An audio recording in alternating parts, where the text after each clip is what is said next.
চলছে টি-20 বিশ্বকাপ। চলতি বিশ্বকাপের এই আসরেই শ্রীলঙ্কা অস্ট্রেলিয়াকে হারের স্বাদ দিয়েছে জিম্বাবুয়ে। আবার ঘরের মাঠেই বিশ্বকাপে সুপার 8 থেকেই বিদায়ের ঘণ্টা বেজে গেছে লঙ্কানদের। সুবিধায় নেই ভারত পাকিস্তানও। প্রোটিয়াদের কাছে প্রথম ম্যাচ হেরে অস্বস্তিতে আছে ভারত, বিপাকে আছে পাকিস্তানও।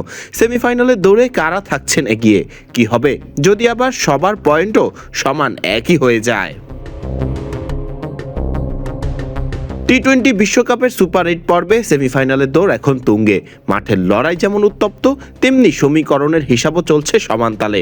গ্রুপ 2 থেকে ইতোমধ্যেই টানা 2 জয়ে শেষ 4-এ জায়গা নিশ্চিত করেছে ইংল্যান্ড। ফলে বাকি একটি টিকিটের জন্য লড়াইয়ে আছে নিউজিল্যান্ড, পাকিস্তান।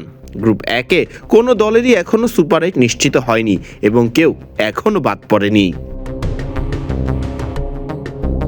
ওয়েস্ট ইন্ডিজ, দক্ষিণ আফ্রিকা, ভারত ও জিম্বাবুয়ে 4 দলই এখনও সেমিফাইনালের আশা ধরে রেখেছে। ফলে শেষ ম্যাচগুলোতে উত্তেজনা চরমে ওঠার সম্ভাবনা প্রবল। অপরদিকে ইংল্যান্ড সবার আগে সেমিফাইনালে নাম লিখিয়েছে। সুপার 8 পর্বে কোনো রিজার্ভ ডে রাখা হয়নি, অর্থাৎ বৃষ্টির কারণে ম্যাচ পরিত্যক্ত হলে 2 দলই 1 পয়েন্ট করে পাবে। ইতিমধ্যে পাকিস্তান ও নিউজিল্যান্ডের ম্যাচ বৃষ্টিতে ভেসে যাওয়ায় পয়েন্ট ভাগাভাগির নজির দেখা গেছে। এই পরিস্থিতিতে একাধিক দলের পয়েন্ট সমান হয়ে যাওয়ার সম্ভাবনাও উড়িয়ে দেওয়া যাচ্ছে না। সেমিফাইনালের 2 দল নির্ধারণ করা হবে নির্দিষ্ট নিয়ম মেনে। প্রতিটি গ্রুপ থেকে সর্বোচ্চ পয়েন্ট পাওয়া 2 দল সেমিফাইনালে উঠবে। কিন্তু একাধিক দলের সমান পয়েন্ট হলে কি হবে? সেক্ষেত্রে আন্তর্জাতিক ক্রিকেট কাউন্সিল আইসিসি নির্ধারিত প্লেইং কন্ডিশন অনুযায়ী সিদ্ধান্তের বেশ কিছু ধাপ রয়েছে। একাধিক দলের পয়েন্ট সমান হলে যে দল বেশি ম্যাচ জিতেছে তারা এগিয়ে থাকবে।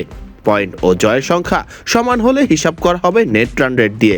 নেট রান রেটেও সমাধান না এলে সংশ্লিষ্ট দলগুলোর পারস্পরিক ম্যাচের ফল বিবেচনায় নেওয়া হবে। উপরের সব সূচকে সমতা থাকলে 6 ফেব্রুয়ারি 2026 পর্যন্ত হালনাগাদ আইসিসি টি-20 র্যাঙ্কিংয়ে এগিয়ে থাকা দল পাবে অগ্রাধিকার।